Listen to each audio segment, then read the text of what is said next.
everyone fine. ಶಿಗ್ಗಾವಿಯಲ್ಲಿ Bharat ಸೋಲು ಹಿನ್ನೆಲೆ ಬೊಮ್ಮಾಯಿಗೆ tension ಶುರುವಾಗ್ಬಿಟ್ಟಿದೆ. Basavaraj ಬೊಮ್ಮಾಯಿಗೆ ಕಾಡ್ತಾ ಇದೆಯಾ ಮಗನ ಭವಿಷ್ಯದ ಚಿಂತೆ ಅನ್ನೋದು ಪ್ರಶ್ನೆ. ಮುಂದಿನ ಚುನಾವಣೆಗೆ ಮಗನನ್ನ ರೆಡಿ ಮಾಡಬೇಕಾ ಬೇಡವಾ? ಇದು ಸದ್ಯಕ್ಕೆ ಅವರಿಗಿರುವ ಅತಿ ದೊಡ್ಡ ಟೆನ್ಷನ್. ಇಲ್ಲವೇ ಮಗನನ್ನ ರಾಜಕೀಯದಿಂದ ದೂರನೇ ಇಟ್ಟುಬಿಡಬೇಕಾ ಅನ್ನುವಂಥದ್ದು ಕೂಡ ಯೋಚನೆ. ಮುಂದಿನ ಅಸೆಂಬ್ಲಿಯಲ್ಲಿ ಮಗನಿಗೆ ಟಿಕೆಟ್ ಕೊಡಿಸಿದ್ರೆ ಒಳ ಹೊಡೆತ ಆಗುವ ಸಾಧ್ಯತೆಗಳಿಗಿದೆ. ಸ್ವಪಕ್ಷದ ಕಾರ್ಯಕರ್ತರೇ ಒಳ ಹೊಡೆತ ನೀಡುವಂತ ಸಾಧ್ಯತೆ ಹೆಚ್ಚಾಗಿದೆ. ಈ ಉಪಚುನಾವಣೆಯಲ್ಲಿ ಭರತ್ ಹೊರತುಪಡಿಸಿ 57 ಜನ ಟಿಕೆಟ್ಗೆ ಅರ್ಜಿಯನ್ನು ಸಲ್ಲಿಸಿತ್ತು. ಆದರೆ ಕೊನೆಯ ಗಳಿಗೆಯಲ್ಲಿ ಭರತ್ ಬೊಮ್ಮಾಯಿಗೆ ಟಿಕೆಟ್ ಅನ್ನು ಕೊಡಲಾಗಿತ್ತು. ಹಾಗಾಗಿ ಬಿಜೆಪಿ ಹೈಕಮಾಂಡ್ ಮೇಲೆ ಮುನಿಸಿಕೊಂಡಿದ್ರು 57 ಆಕಾಂಕ್ಷಿಗಳು. ಮುಂದೆ ಮತ್ತೆ ಭರತ್ಗೆ ಟಿಕೆಟ್ ಕೊಡಿಸಿದ್ರೆ ಸೋಲಿನ ರುಚಿ ತೋರಿಸುವಂತ ಸಾಧ್ಯತೆ ತೀರಾ ಇದೆ. ಹಾಗಾಗಿ ಬಸವರಾಜ ಬೊಮ್ಮಾಯಿಗೆ ಮಗನ ಬಗ್ಗೆ ಚಿಂತೆ ಶುರುವಾಗಿದೆ. ಈ ಬಾರಿ ಮಗನನ್ನ ಗೆಲ್ಲಿಸ್ಕೊಂಡು ಬಂದೇ ಬಿಡಬೇಕು ಅನ್ನುವಂಥ ಭರವಸೆಯಲ್ಲಿ, ಅತಿಯಾದ ಆತ್ಮವಿಶ್ವಾಸದಲ್ಲಿ ಬೊಮ್ಮಾಯಿಗೆ ಇದ್ರು. ನಾನು ಹೇಗಿದ್ರು ಕೇಂದ್ರ ನಾಯಕನಾಗಿ ಹೋಗಿದ್ದೀನಿ, ಸೊ ರಾಜ್ಯದಲ್ಲಿ ನನ್ನ ಮಗನ ವರ್ಚಸ್ಸು ಹೆಚ್ಚಾಗಲಿ, ಜೊತೆಗೆ ನನ್ನ ಮಗ ಗೆದ್ದುಬಿಟ್ರೆ ನನ್ನ ವರ್ಚಸ್ಸು ಕೂಡ ಹೆಚ್ಚಾಗತ್ತೆ, ಶಿಗ್ಗಾವಿ ಬೊಮ್ಮಾಯಿ ಅವರ ಭದ್ರಕೋಟೆ ಅಂತ ಕರೆಸ್ಕೊಳ್ಳುತ್ತೆ ಅನ್ನೋದೆಲ್ಲ ಲೆಕ್ಕಾಚಾರ ಹಾಕ್ಕೊಂಡಿದ್ರು. ಬೊಮ್ಮಾಯಿ ಅವರಿಗೆ ಮುಖ್ಯವಾಗಿ ಸದ್ಯಕ್ಕೆ ಇರುವ ಒಂದು ದೊಡ್ಡ ಗುರಿ ಅಂತಂದರೆ ತಮ್ಮ ಮಗನ ರಾಜಕೀಯ ಭವಿಷ್ಯವನ್ನು ಭದ್ರ ಮಾಡೋದು.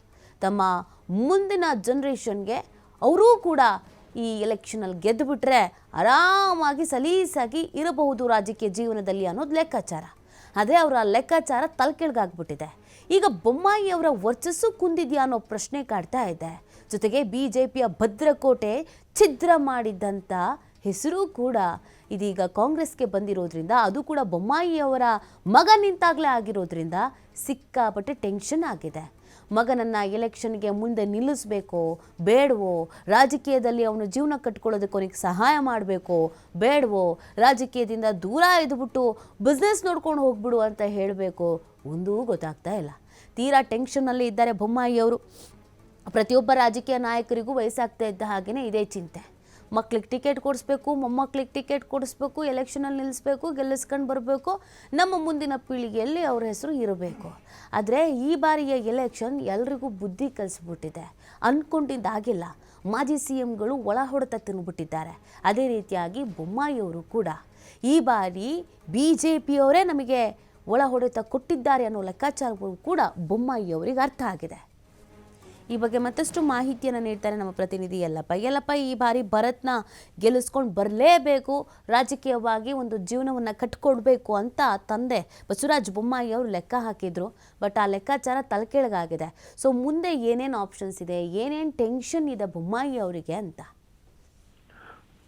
ನೀತಿ ಮಾಜಿ ಮುಖ್ಯಮಂತ್ರಿ ಮತ್ತು ಹಾವೇರಿಯ ಸಂಸದ ಬಸವರಾಜ ಬೊಮ್ಮಾಯಿ ಅವರಿಗೆ ತಮ್ಮ ಸುಪುತ್ರ ಭರತ್ ಬೊಮ್ಮಾಯಿದ ಒಂದು ರಾಜಕೀಯ ಭವಿಷ್ಯದ ಚಿಂತೆ ಇವತ್ತು ಕಾಡ್ತಾ ಇದೆ. ಯಾಕೆ ಅಂದ್ರೆ ಮೊನ್ನೆ ನಡೆದಂತ ಏನು ಶಿಗ್ಗಾಂವಿ, ಅದೇ ಒಂದು ಹಾವೇರಿ ಜಿಲ್ಲೆಯ ಶಿಗ್ಗಾಂವಿ ವಿಧಾನಸಭಾ ಕ್ಷೇತ್ರದ ಏನು ಉಪಚುನಾವಣೆ ಎದುರಾಯಿತು. ಉಪಚುನಾವಣೆಗೆ ಬರೋಬ್ಬರಿ ಇಲ್ಲಿ ಅಂತಾರೆ ಭರತ್ ಬೊಮ್ಮಾಯಿ ಸೇರಿದಂತೆ 57 ಜನ ಟಿಕೆಟ್ಗಾಗಿ ಬಿಜೆಪಿಯ ನಿಷ್ಠಾವಂತ ಕಾರ್ಯಕರ್ತರು ಅರ್ಜಿಯನ್ನ ಸಲ್ಲಿಸಿದ್ರು. ಅದರಲ್ಲಿ ಪ್ರಮುಖವಾಗಿ ನೋಡಿದ್ರೆ ಇವತ್ತು ಶ್ರೀಕಾಂತ್ ದುಂಡಿಗೌಡರು ಪಂಚಮಸಾಲಿ ಮುಖಂಡ ಸೇರಿದಂತೆ 57 ಜನ ಟಿಕೆಟ್ಗಾಗಿ ಅರ್ಜಿಯನ್ನ ಸಲ್ಲಿಸಿದ್ರು. ಆದ್ರೆ ಇಲ್ಲಿ ಅವ್ರು ಯಾರಿಗೂ ಸಹ ಇಲ್ಲಿ ಅಂದ್ರೆ ಟಿಕೆಟ್ ದಕ್ಕಲಿಲ್ಲ.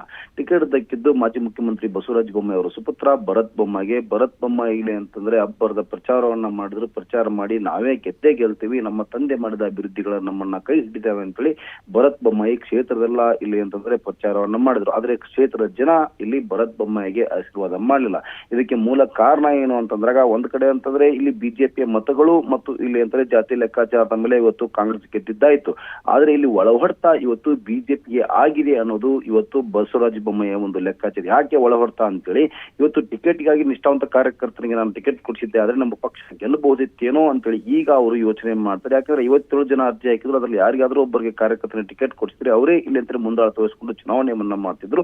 ಇಲ್ಲಿ ನಮ್ಮ ಪಕ್ಷ ಬಿಜೆಪಿ ಗೆಲ್ತಿತ್ತು, ಆದ್ರೆ ಇವತ್ತು ನಮ್ಮ ಮಗನಿಗೆ ಟಿಕೆಟ್ ಕೊಡಿಸಿ ಇವತ್ತು ನಾನು ಫೇಲ್ ಆದೆ ಅನ್ನೋದು ಲೆಕ್ಕಾಚಾರ ತಮ್ಮಷ್ಟಿಗೆ ತಾವೇ ಇವತ್ತು ತಾಳೆಯನ್ನ ಹಾಕುವಂತ ಕೆಲಸವನ್ನ ಮಾಜಿ ಮುಖ್ಯಮಂತ್ರಿ ಬಸವರಾಜ ಬೊಮ್ಮಾಯಿ ಮಾಡ್ತಾರೆ. ಆದ್ರೆ ಬಸವರಾಜ ಬೊಮ್ಮಾಯಿ ಈಗ ಚುನಾವಣೆ ಮುಗಿದೆ, ಇದು ಆಗಿ ಹೋಯ್ತು. ಆದ್ರೆ ಈಗ ಕಾಡ್ತಾ ಇರೋದು ಏನು ಅಂತಂದ್ರೆ ಮುಂಬರುವ ವಿಧಾನಸಭಾ ಚುನಾವಣೆ. ಯಾಕಂದ್ರೆ ಇನ್ನು 3 ವರ್ಷಗಳ ನಂತರ ರಾಜ್ಯದಲ್ಲಿ ಇಲ್ಲಿ ವಿಧಾನಸಭಾ ಚುನಾವಣೆ ಚುನಾವಣೆ ಎದುರಾಗುತ್ತೆ. ವಿಧಾನಸಭಾ ಚುನಾವಣೆಯಲ್ಲಿ ಮತ್ತೆ ಏನಾದ್ರೂ ಭರತ್ ಬೊಮ್ಮಾಯಿಗೆ ಟಿಕೆಟ್ ಕೊಡಿಸಿದ್ದೇ ಆದಲ್ಲಿ ಇಲ್ಲಿ ನಿಷ್ಠಾವಂತ ಕಾರ್ಯಕರ್ತರು, ಅದು ಜಾತಿ ಲೆಕ್ಕಾಚಾರದ ಮೇಲೆ ಇಲ್ಲಿ ಕಾರ್ಯಕರ್ತರು ಏನಾದರೆ ಅವರು ಏನಾದ್ರು ಇಲ್ಲಿಂದ ಮತ್ತೆ ಒಳವಡ್ತಾ ಕೊಡ್ತಾರೆ, ನಮ್ಮ ಮಗನಿಗೆ ಮತ್ತೆ ಇವತ್ತು ಅಲ್ಲಿ ರಾಜಕೀಯ ಪೆಟ್ಟು ಬೀಳಬಹುದು ಅನ್ನೋದು ಲೆಕ್ಕಾಚಾರ. ಯಾಕಂದ್ರೆ ಇದೇ ಒಂದು ಕ್ಷೇತ್ರದಲ್ಲಿ ಜಾತಿ ಲೆಕ್ಕಾಚಾರವನ್ನು ತೆಗೆದುಕೊಂಡಾಗ ಇವತ್ತು ಲಿಂಗಾಯತ 75,000 ಮತಗಳಿದ್ರೆ, ಅಲ್ಪಸಂಖ್ಯಾತ 69,000, ಇಲ್ಲಿ ವಾಲ್ಮೀಕಿ, ಬಂಜಾರ ಈ ರೀತಿಯಾದಂತಹ ಬೇರೆ ಬೇರೆ ಸಮುದಾಯಗಳು ನಿರ್ಣಾಯಕ ಪಾತ್ರವನ್ನು ಇರ್ತವೆ, ಕುರುಬ ಸಮುದಾಯದ್ದು.